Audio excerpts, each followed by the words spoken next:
Assalamualaikum warahmatullahi wabarakatuh. Selamat pagi teman-teman semua. Kali ini kita akan membahas mengenai materi penarikan contoh gerombol atau clustering sampling.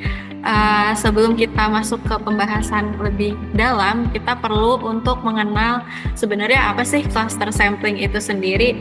Ya, cluster sampling itu sendiri merupakan suatu metode penarikan sampel di mana populasi ini kita bagi menjadi beberapa gerombol atau cluster, yang mana penarikan sampel ini nanti kita akan lakukan dengan memilih beberapa gerombol secara acak, lalu seluruh elemen dalam gerombol itu nanti kita akan amati. Hal yang penting dalam cluster sampling itu ada dua, yaitu intra-cluster. Yang namanya intra berarti dalam satu gerombol ya teman-teman, dengan heterogeneity atau berbeda. Jadi elemen dalam satu gerombol ini cenderung berbeda. Sementara yang namanya inter berarti antar gerombol itu dia homogen atau memiliki karakteristik yang mirip. Nah, kapan sih sebetulnya kita akan menggunakan cluster sampling ini? Kita akan menggunakan metode ini ketika kerangka elemen populasinya itu tidak tersedia, maupun ketika biaya dan waktunya ini mahal atau secara tidak efisien gitu ya. Nah, contoh dari penggunaan cluster sampling itu sendiri yaitu misalkan kita punya populasi itu seluruh siswa SMA dengan elemennya ini berarti siswa secara individunya, dengan cluster atau gerombol itu kelas di SMA tersebut. Untuk pendugaan statistik ini ada beberapa macam. Yang pertama kita akan membahas mengenai pendugaan rata-rata populasi atau MIU, yang mana kita akan menduga dengan miutopi, yaitu sigma YI atau jumlah dari seluruh elemen Y dan dibagi dengan sigma MI dibagi dengan jumlah dari elemen dalam gerombol, yang mana Y ini menyatakan banyak total amatan, dengan M itu berarti elemen dalam gerombol dan N itu banyak cluster samplingnya. Nah, adapun pendugaan rata-rata variansi bagi rata-rata itu adalah seperti yang terlihat pada layar, di mana N besar ini menyatakan banyak gerombol dalam populasi. Kalau N kecil itu dalam sampel, berarti kalau N besar itu dalam populasi, dengan selang kepercayaan seperti terlihat pada layar. Untuk berikutnya, pendugaan total populasi atau kita lambangkan sebagai tau. Ketika kita punya beberapa kondisi, ketika populasi M atau elemen dalam gerombol populasi ya itu diketahui, berarti kita bisa menggunakan rumus seperti yang ada pada layar ini, di mana tinggal kita kalikan saja miutopi dengan M besar. Namun kalau kondisinya ini M-nya tidak diketahui, berarti kita perlu menduganya. Bagaimana? Yaitu dengan mengalihkan N besar dikalikan dengan rataan daripada si Y. Nah, kemudian untuk variansi dari penduga total itu M kuadrat dikalikan dengan pendugaan variansinya.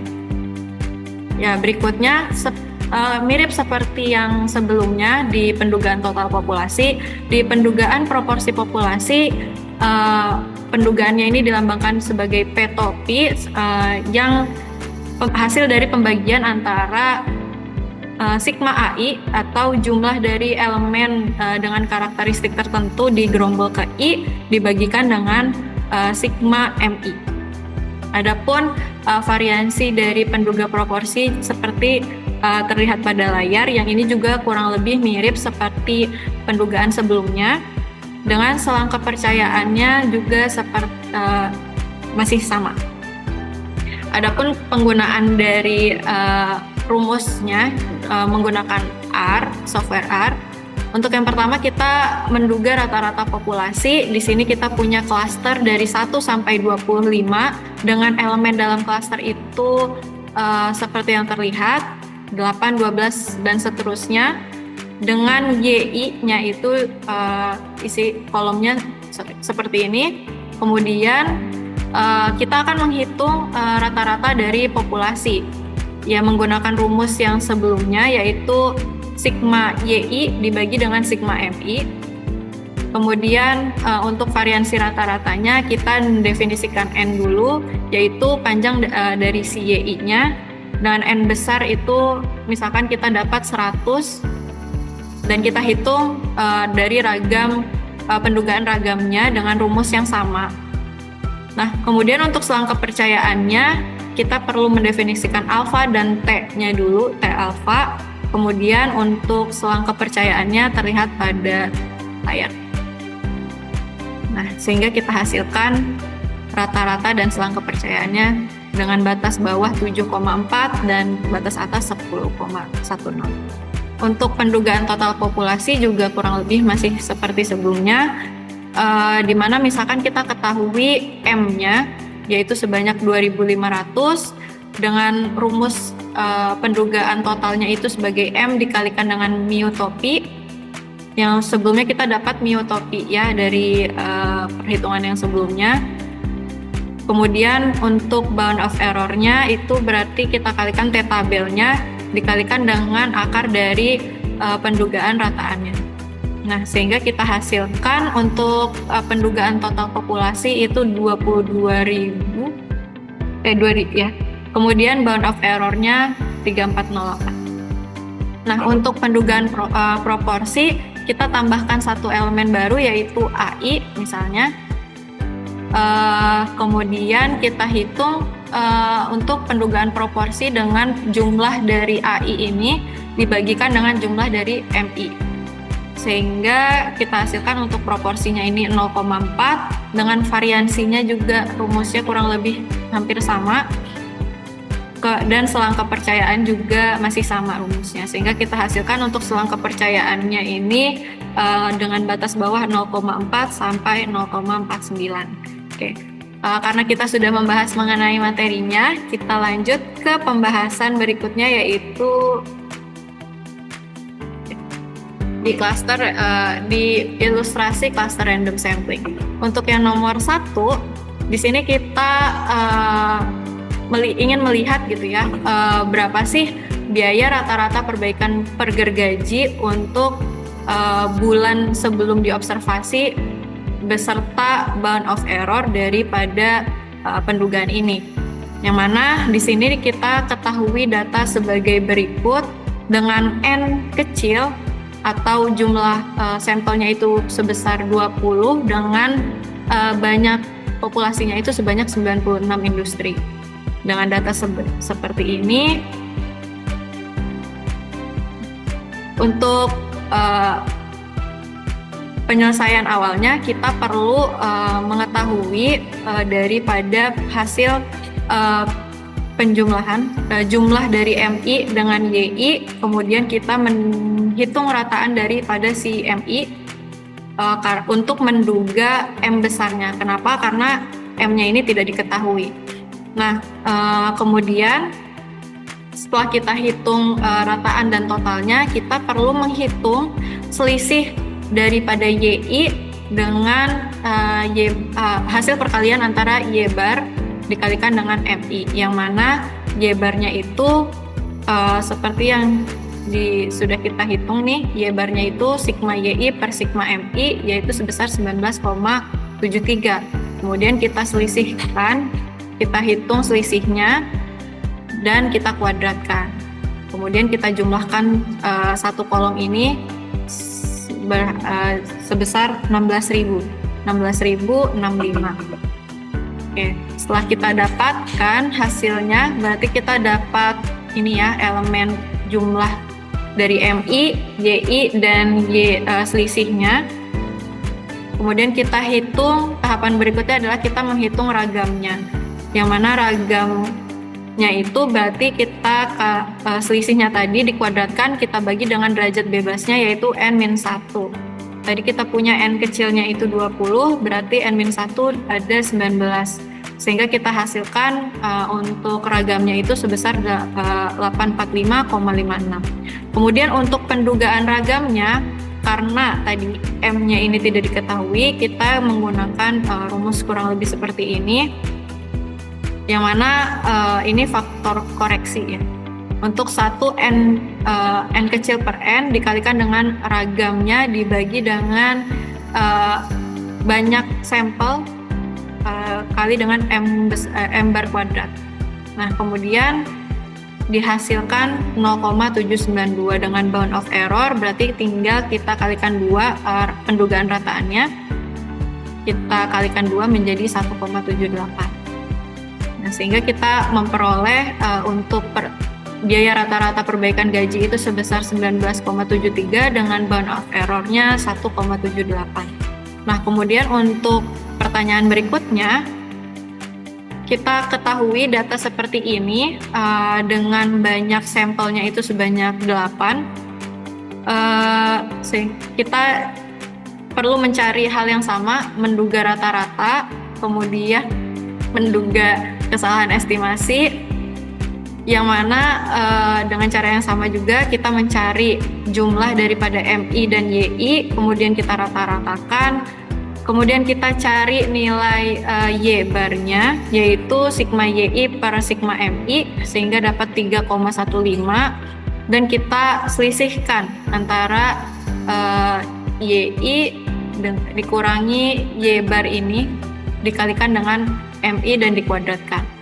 Nah, karena lagi di soal ini M besar ini kita tidak ketahui, maka kita perlu menduganya dengan M bar, yaitu rataan daripada si MI ini. Dan karena sudah kita hasilkan 10,625, maka kita lanjut ke perhitungan statistiknya, yaitu menghitung ragam. Yang mana ragamnya ini dengan rumus yang hampir sama, kita tinggal input saja hasilnya sebesar 47,85 dengan pendugaan ragam 1 min n kecil per n besar dikalikan dengan ragam per n kecil kalikan m bar kuadrat. Dengan menggunakan faktor koreksi, karena kita anggap n-nya ini besar sekali, jadi kita hitung sebagai 1 dikalikan dengan 845 dan seterusnya sampai kita mendapatkan hasil 0,052. Untuk bound of error berarti kita tinggal kalikan 2 dikalikan dengan akar daripada pendugaan variansinya, yaitu 0,44. Nah, kemudian untuk memperkirakan jumlah rata-rata kamar per penduduknya, kita menggunakan berarti pendugaan rata-rata. Ini dengan mirip seperti yang di atas juga, kita mencari MI, YI jumlahnya, kemudian kita rata-ratakan, kemudian kita cari pendugaan M besar, yaitu rataan daripada MI 33,5, dan menduga rataannya itu dengan Y bar, yaitu sigma YI per sigma MI sebesar 1,9. Nah, kemudian kita selisihkan antara YI dengan Y bar dikalikan dengan MI-nya masing-masing dari baris M di kolom M, kemudian kita kuadratkan, kemudian kita jumlahkan semuanya. Nah, ini setelah kita menghasilkan perhitungan ini, kita lanjut ke dalam perhitungan statistik pendugaan variansi. Untuk variansinya sendiri kita hitung dengan rumus yang sama, DF-nya itu N-1, berarti di sini kita punya ada 8 cluster ya, 8 sampel, yaitu kita kurangi dengan 1, 7 ya, berarti penjumlahan dari hasil selisihnya ini itu ada 846,09. Kemudian hasil untuk ragamnya itu sendiri ada 120,87. Dengan pendugaan ragam menggunakan rumus yang serupa, kita tinggal input saja 1 dikurangi n per n besar dikalikan dengan ragamnya per n kecil m bar kuadrat, dan dihasilkan 0,013. Dengan bound of error berarti 2 dikalikan dengan akar dari pendugaan ragam, sehingga kita hasilkan 0,23. Untuk soal yang berikutnya, di sini kita memiliki 25 sampel dari 108 kelas gitu ya, sampel cluster dari 108 cluster. Kemudian dengan elemennya atau MI-nya itu adalah banyaknya murid, dengan Y-nya itu berarti total score. Nah, di sini kita diminta untuk menduga nilai rata-rata beserta dengan bound of error-nya. Oke, tahapannya juga masih sama. Kita akan menghitung jumlah daripada kolom si M dan jumlah daripada kolom si Y, yaitu 678 dan 34.957. Nah, kemudian setelah kita menghitung jumlahnya, kita juga perlu merata-ratakan kolom M dan Y ini. Setelah kita hitung, kita sehingga bisa mendapatkan hasil daripada pendugaan M besar. Karena M besar ini tidak kita ketahui, kita duga dengan rata-rata daripada M yaitu 27,12. Untuk pendugaan rataan yaitu dengan menggunakan Y bar, berarti kita sigma YI per sigma MI, kemudian kita bagi dengan menghasilkan 51,56. Setelah mendapatkan Y bar dan M bar, kita tinggal menghitung selisihnya lagi, yaitu selisih dari YI dikurangi Y bar dikalikan MI. Y barnya ini yang tadi 51,56 dikalikan MI, berarti untuk masing-masing elemen di kolom MI dikuadratkan. Kemudian kita jumlahkan dengan hasil kurang lebih sebesar ini. Nah, kemudian kita cari ragamnya. Berarti selisih yang tadi, jumlah daripada selisih yang tadi dibagi dengan N-1. Berarti kita lihat hasilnya tadi 25.949. Kita bagi dengan 25 kurangi 1 karena tadi ada 25 sampel. Berarti kita bagi 24 dan kita hasilkan ragamnya itu sebesar 1088,72. Maka pendugaan ragam untuk kasus ini, karena tadi N besarnya kita ketahui, maka tinggal kita input si nilai N besarnya, kemudian yaitu tadi 108 ya teman-teman. Berarti 1 dikurangi N kecilnya tadi 25 dibagi N besar 108, kemudian kita kalikan dengan variansinya per N kecil dikalikan dugaan M besarnya. Kita hasilkan 0,45, sehingga kita dapat untuk pendugaan ragam ini sebesar 0,451. Dengan bound of error, berarti kita kalikan antara variansinya, akar daripada variansinya dikalikan dengan 2, kita dapat 1,34. Sekian, terima kasih. Wassalamualaikum warahmatullahi wabarakatuh.